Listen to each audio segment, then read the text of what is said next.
Halo semuanya, selamat sore. Kita lanjut lagi materi yang kemarin ya. Kalau kemarin kita ngebahas soal intelligent predator ya. Untuk video yang sekarang kita akan membahas strategi si intelligent predatornya, yaitu precise hit and run. Strategic move based on existential invariant. Oke, lanjut saja ke pembahasan yang pertama, the DNA of EMA 20. Kenapa balik lagi ke EMA 20 ya? Pada dasarnya EMA 20 itu adalah rata-rata statistik yang diambil dari time frame besar ya, yang digunakan oleh institusi ya, seperti EMA 20 untuk menggambarkan periode bulanan ya, karena satu bulan itu ada 20 hari hari aktif market gitu. Jadi mereka mengambil dari sana. Namun retail kecil juga adalah manusia yang melakukan mimetik secara psikologis ya. Jadi memang belum ada bukti empiris ya sebetulnya, tapi kita lakukan pendekatan yang agak mendekati lah ala-ala age gitu. Kita mendekatkan pendekatan psikologis ya. Jadi ada pergeseran dari constraint struktural ya, yang satu bulan ada 20 hari jam sesi market aktif ya. Sekarang menjadi acuan psikologis yang sifatnya mimetik. Jadi retail meniru pola perilaku institusi ya, meskipun skalanya dirubah menjadi lebih kecil. Nah, problemnya adalah dari strategi ini adalah structural sustainability is the problem. Jadi tidak tahu si strukturnya itu kapan diserangnya, tidak tahu dia di mana diserangnya, dan tidak tahu siapa yang diserangnya. Ya, dalam aspek ini adalah struktur yang dibentuk oleh retail kecil, jadi tidak tahu kapan dia diserang, tidak tahu yang mana dia diserangnya, di mana dia diserangnya, dan tidak tahu retail yang mana juga dia diserang. Nah, karena itu membentuk beberapa pendekatan yang berbeda ya, khususnya dari reevaluasi beberapa variabel seperti waktu ya. Variabel waktu menjadi variabel yang lebih berharga daripada sebelumnya. Jadi karena tidak tahu kapan diserang, setiap waktu yang berjalan meningkatkan resiko secara eksponensial ya, karena tidak tahu ya diserangnya di mana dan kapan. Ketika expose dalam waktu yang lebih banyak ya, resiko untuk dipredasi juga jadi lebih besar, dan besarannya juga meningkat secara eksponensial ketika waktunya bertambah. Nah, karena banyak pihak juga ya yang terlibat di sini, karena retailnya itu macam-macam ya, jadi sulit untuk tahu mana yang diserang duluan. Tapi ada batasan struktural dan hierarki power ya sebagai tolak ukur untuk awal estimasi waktu ketahanan dan strukturnya. Ya, jadi meskipun dalam kondisi chaotic ya, tapi karena perbedaan hierarki kekuatan ya, power, otomatis ya secara struktural mereka akan membentuk suatu struktur seperti layaknya di time frame besar. Cuman yang jadi pertanyaan adalah ketahanan strukturnya dan sustainability-nya yang lebih tidak pasti.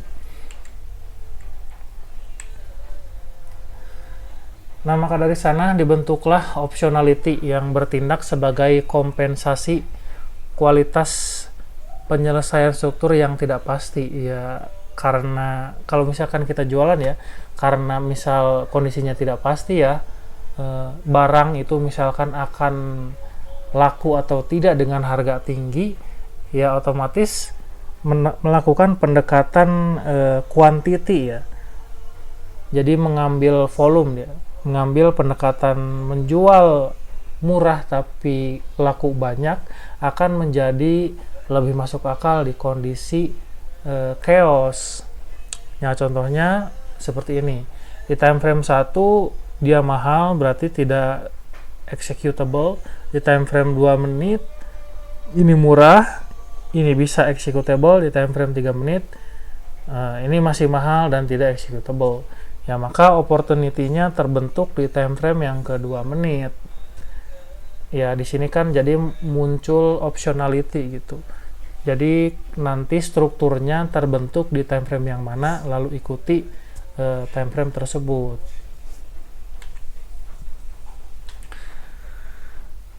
Nah, yang ketiga adalah equilibrium teori ya. Adalah momen di mana peluang kematian struktur paling besar terjadi karena benturan momentum yang diasumsikan setingkat.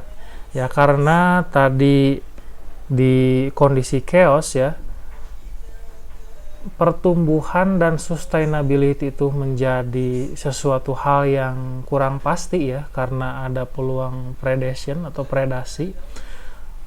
Tapi kan ya, ketika terjadi predasi itu ataupun sesuatu yang membatalkan strukturnya, itu tidak dilakukan secara langsung karena ya ada keterkaitan dengan eksistensial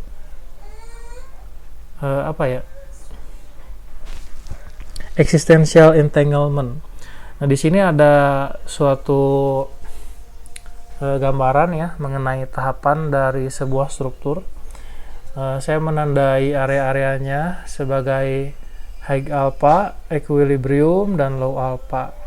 Jadi ketika ada struktur momentum spark ya, terbentuk suatu struktur di area murah suatu time frame, terbentuk di sini misalnya, di sini muncul momentumnya di area murah.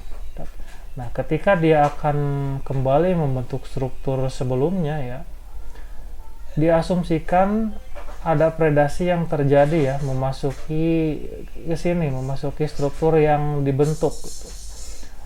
Fungsinya ya untuk memakan momentum yang dibentuk ya. Ya jadinya kalau menurut strategi equilibrium ini, kita bisa memanfaatkan momentum pembentukan struktur dan keluar sebelum area equilibrium ini terbentuk. Jadi sebelum predationnya datang gitu. Kenapa predationnya menunggu gitu ya, menunggu mereka membentuk dulu struktur? Ya karena ini ada masalah dengan existential entanglement.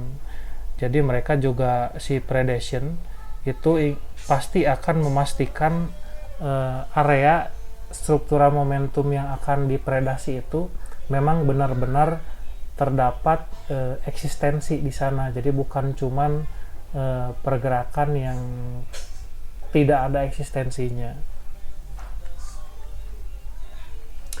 Nah, dari semua teori-teori dan kesimpulan tersebut ya, maka terbentuk suatu sintesis strategik ya yang saya susun. Kesimpulannya seperti ini. Pendekatan yang tersedia adalah memanfaatkan energi momentum kelahiran struktur itu sendiri tanpa menunggu maturity strukturnya, karena dalam domain chaos maturity jadi aspek yang tidak pasti. Ya, maka prinsip-prinsip yang digunakan adalah multi time frame, lalu EMA 20 untuk deteksi lokasi kelahiran di berbagai multi time frame-nya. Manfaatkan momentum di setiap time frame-nya. Jadi misal terbentuk momentumnya itu di time frame berapa misalnya, terbentuk strukturnya, ya kita riding the momentum. Cuman kita close posisi ya, atau pergi dalam waktu cepat sebelum si strukturnya terbentuk dengan matang atau membentuk equilibrium. Nah, jadi kalau misalkan diterjemahkan dalam bentuk chart market ya, seperti ini. Kita kan tidak menyesuaikan waktunya dengan waktu institusi. Misal di jam-jam yang market baru buka dan institusi juga belum aktif ya. Seperti ini nih. Ini pukul 6:30 pagi misal sampai pukul 7, jadi cuman setengah jam misalnya. Kita aktifnya memang di sesi non institusional sebelum institusi aktif. Dan di sini di ruang sampel yang kita tentukan ya, yang dicontoh sini, terbentuk struktur itu mengikuti MA yang hijau ini, mengikuti MA ini. Ini tuh adalah MA 20 di time frame 1 menit yang paling kecil ya. terbentuk struktur di sana ya, maka kita manfaatkan struktur yang aktif saat itu. Jadi waktu itu terbentuk struktur di EMA 20 time frame 1 menit. Jadi kita manfaatkan momentum yang lahir dari struktur 1 menit. Misalnya ini ya, ini lahir, ini turun, ini ke sini lagi ke 1 menit ya, maka kita eksekusi di sini. Di sini misal melakukan transaksi selling ya, sell, terus di sini Excel struktural. Nah, di sini untuk ambil untungnya misal cuman 1-2 menit tanpa menunggu kelanjutan strukturnya, meskipun ini strukturnya sudah aktif ya, cuman karena kita asumsikan ini adalah kondisi chaos ya, jadi tidak tahu apakah strukturnya ini akan lanjut atau tidak setelah kita melakukan transaksi tersebut ya, jadi mengambil sedikit saja. Kalau di sini konteksnya cuma 1-2 menit langsung close ya, tanpa lihat ke belakang gitu ya.